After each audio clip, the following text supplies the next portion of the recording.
This last episode of Sister Wives was a damn trip. They kept talking about this event that the wives and Kody and Robyn were all invited to that was going to cause all this creative trouble and problems because all of them are going to be in the same room at the same time. And as it turns out, the event that they were referring to was actually Logan's wedding. It's so easy to get lost in the sauce if you don't know what they're talking about. I could understand not going to an event from some rando where you're going to feel uncomfortable. You're not going to feel welcome. You're going to feel like everybody's staring at you, looking at you, talking about you behind your back. And hey, why be bothered with a bunch of folks who don't like you? But when you consider the fact that they were talking about not going to Logan, Kody's firstborn, the Brown family's firstborn, they were talking about not attending that wedding. That is crazy sauce.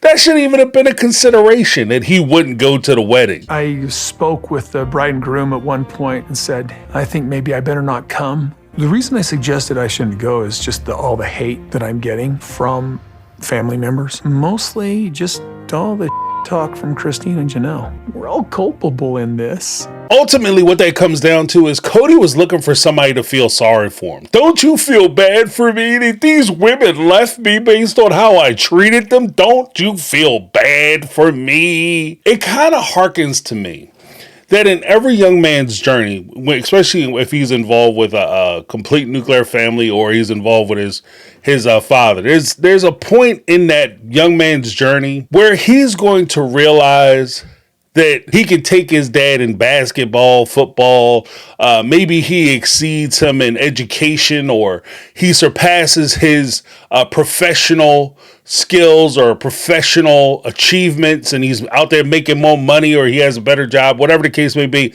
There's that point, and every father should look forward to this point, that your son is actually going to be better than you. But there is a weird part of this whole thing where I feel bad for Logan because Kody is actively reverting into a child.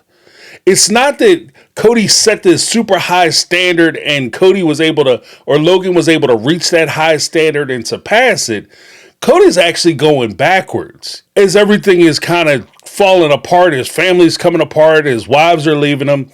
He's actually reverting into a little kid before his oldest son's eyes. I'm the baby king. They don't respect me. There's nothing there to respect. Your relationships fell apart because you weren't interested in maintaining them. It's your fault. Accept your role in it and move on. And just between us, I'm sure the story about Christine being jealous of Logan when Logan was born somehow made its way into the conversations that he was having with Logan and his wife and trying to get them to turn against Christine. No matter what he talks about, somehow, like I said before, it's Christine's fault. She's the one that's driving all the misery in his life. Why are you inviting her? She didn't even want you to be born. Why? Then, of course, there was this. When Christine moved my stuff out of the house and she said, I don't want you to stay here anymore, it felt like a betrayal, but I wasn't sure that she was being serious.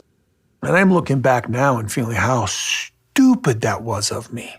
For Christine and I think that if we would have just broken up as friends, it would have been better for the whole family. Like, make it so we could get back together another time instead of polarizing everybody.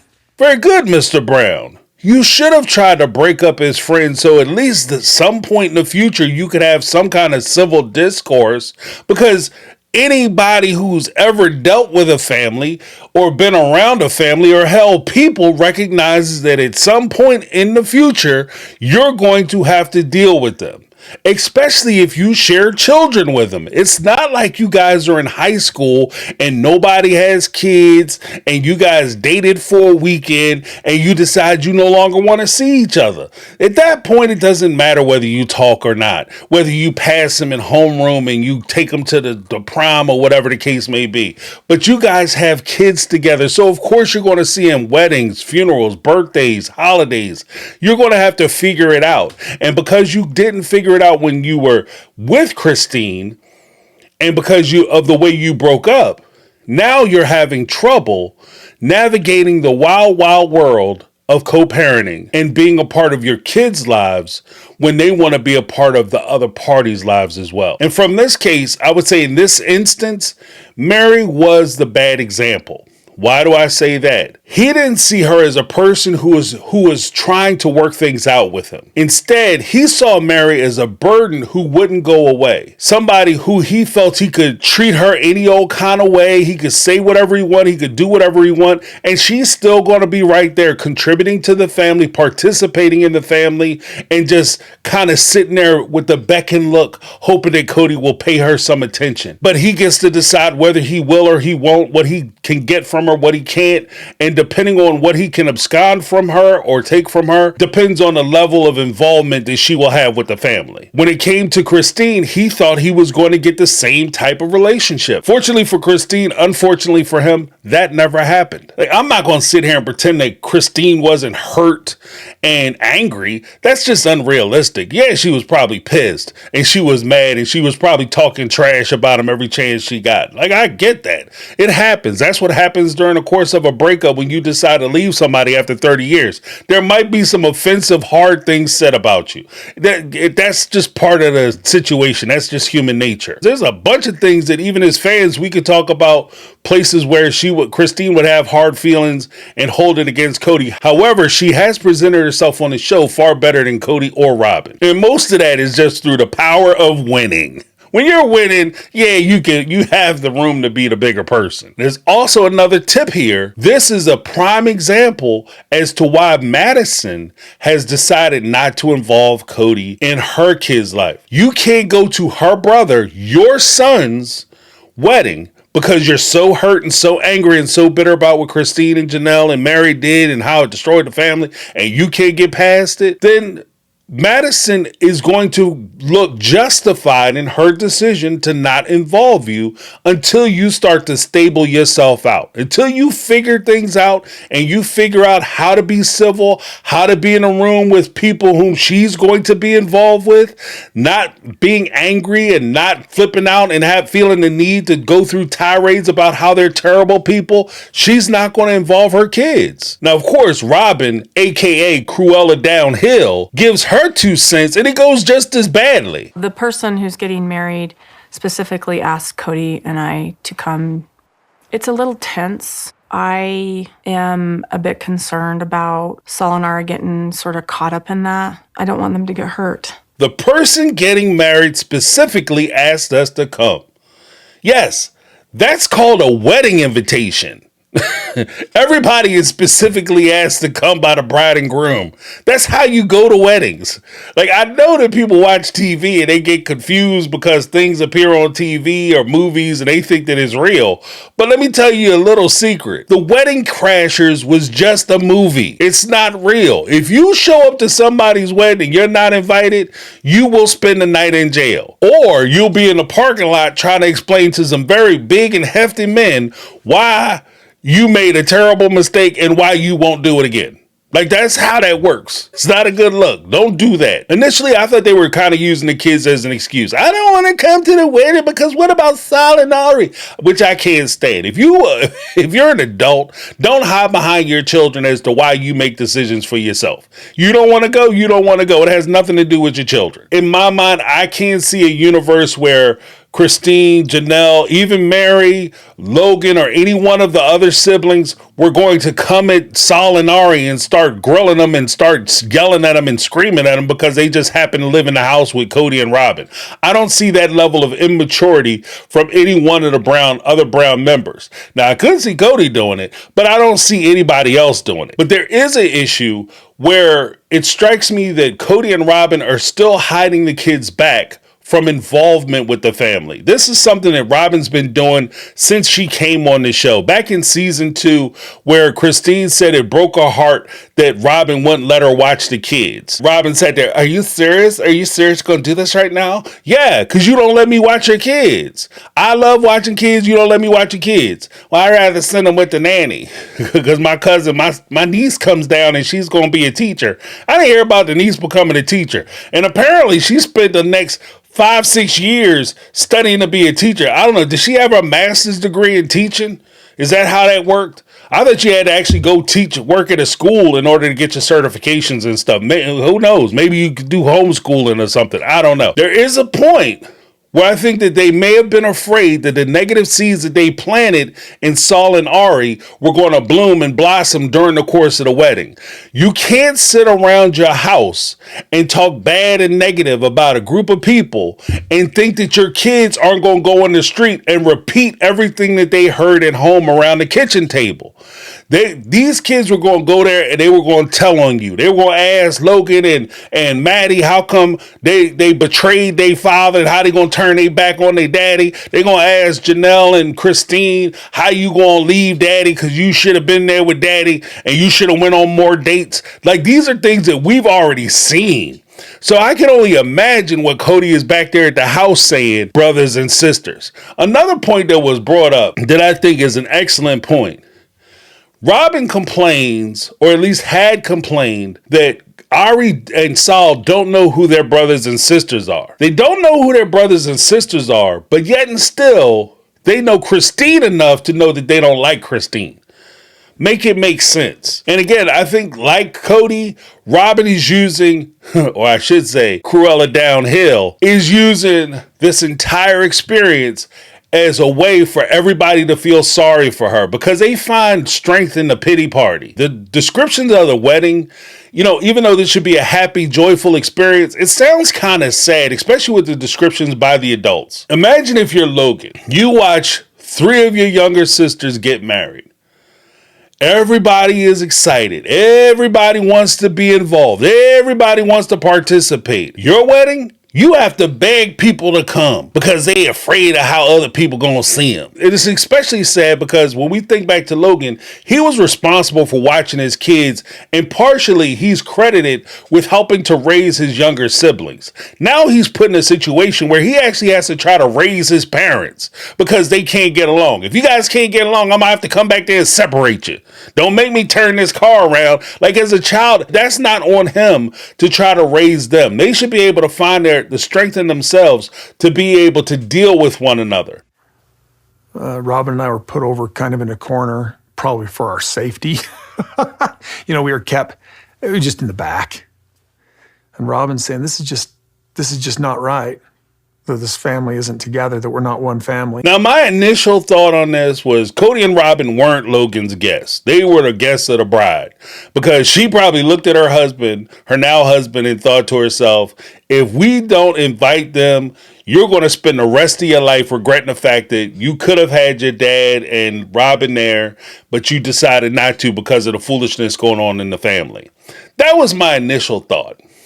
But after talking to my wife and getting some additional thoughts on it, there could be a couple other things. One, Kody and Robyn were acting like they weren't going to come, thinking about what the reception and stuff were going to look like. You're getting married. You want the reception to look just as beautiful as the dinner portion and the dancing portion. You want it to look just as beautiful as the wedding because it's a whole experience. So you think to yourself, the last thing I want to do is invite a table full of people, put them up front, and they don't show up. Now I have a big hole blown into my audience. So I'm going to go ahead and put them in the back corner so that way I'm able to fill up the front row. They do this at concerts. It happens all the time. Number 2, the seating arrangements, for the most part, when you're planning weddings, is really like the strategic portion of the Game of Thrones. Okay, you can't sit this one next to that one because they don't get along. And if you sit them next to that one, he's still owing money. So that could be a problem.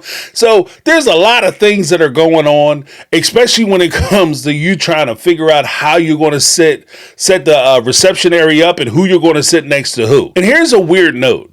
Like, Kody mentions how he didn't talk to Christine. Okay, fine. It's a little weird, but I get it. You're mad at Christine. You don't want to have nothing to do with her. So, you realize the relationship is over. She's kind of moving on. You're still angry. Fine, I get that. What I don't understand is he still wants to be with Janelle, but he didn't take an opportunity to say, hey, how you doing? How's life treating you? Would you like to go back to the room? Maybe we could wiggle toes together. Anything. He blew that off and decided he was going to be the tough guy and ignore Janelle. I do think the reason why he was blowing Janelle off and he was ignoring Janelle is because he wanted to play the old school game. He's used to being able to teach these women how to behave themselves by ignoring them, by depriving them of his attention. So he's just going back into the old habit of the way he would usually show his displeasure. He's demonstrating to her that he's not changing and that nothing about their relationship is going to be different. And if she comes back, it's going to just go back to the way it was before. And she doesn't want that. So hats off to you, Kody. Good job. You screwed that one up. Like, if we're honest about the whole thing, he wasn't mad at Janelle per se. He was probably mad, at least in my mind's third eye. I can see a scenario where he's mad at Janelle because she's hanging out with Christine and she's over there having a good time and the kids are present and he's kind of relegated to the corner. And so he's pissed off about being in the corner, and he's pissed off and jealous because Janelle is sitting over there with the popular ones and they're at the cool kids table and he's at the Dunsky table. And it's a little weird, too, because later on we're going to watch them get back together and Kody's going to ask the question, I don't understand why we can't get back together. This is why, Senora Poopy Pants. Logan, I got a present for you. Then, of course, we have this revelation. I did feel like some people were trying to look like they were having more fun than me. I mean, this is how childish this whole divorce has been. Such a teenage drama. I don't like you any more than you like me. You know, it's civil war, total civil war. And I agree, Kody, this is childish. And that's where you as the adult take the lead, Mr. Leader Man. You take the lead and you break through that childishness. You show that you're bigger than that.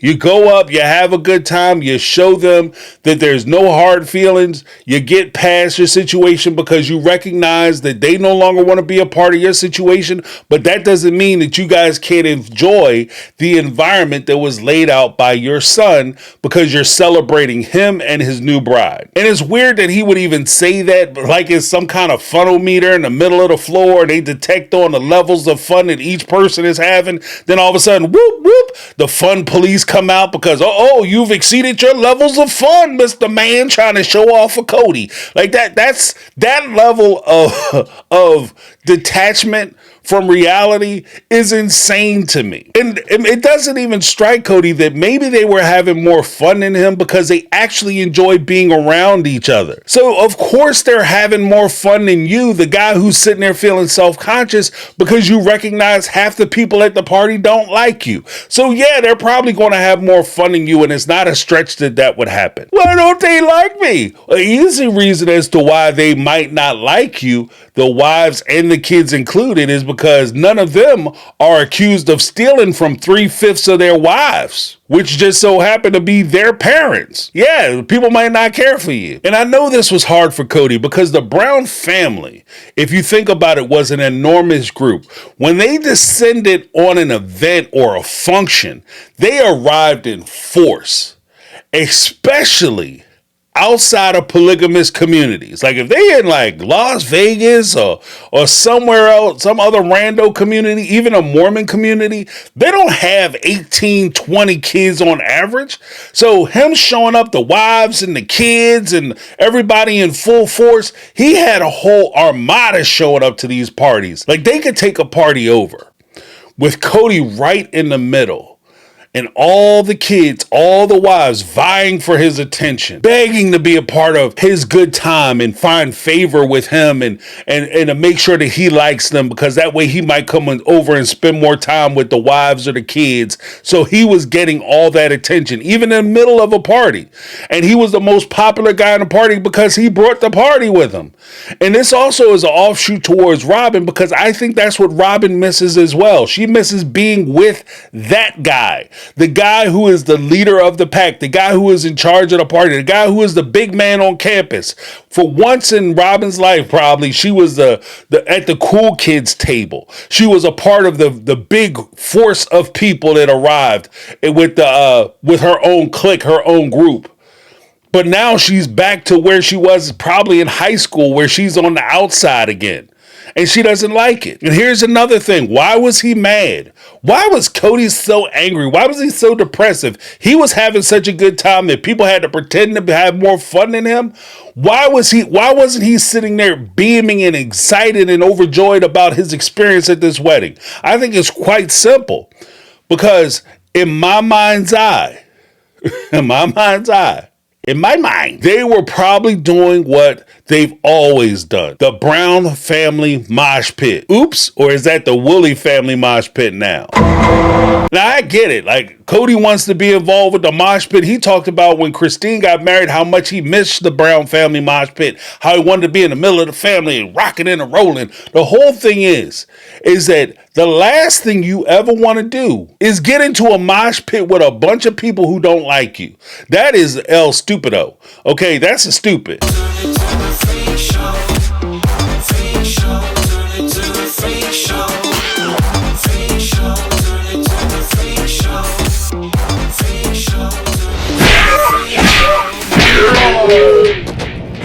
Oh yeah! Look at you! You was popping all that good shit a second ago, then you got kicked in your chest! Now I want to be very clear. Do not try this at home. Dude, I am in no way endorsing anybody trying to jump up and kick Kody up in the chest. I am not saying that because that man will probably get up and try to do some things back to you, just in fairness. And second of all, if we're going to keep it all the way a stack, that most likely will probably be the last thing you do outside a pair of handcuffs, at least from 3 to 5. But I understand why you don't get yourself involved. Like, all jokes aside, it's not like you trying to bounce over to the crowd and the crowd bouncing away from you as you trying to bounce to them.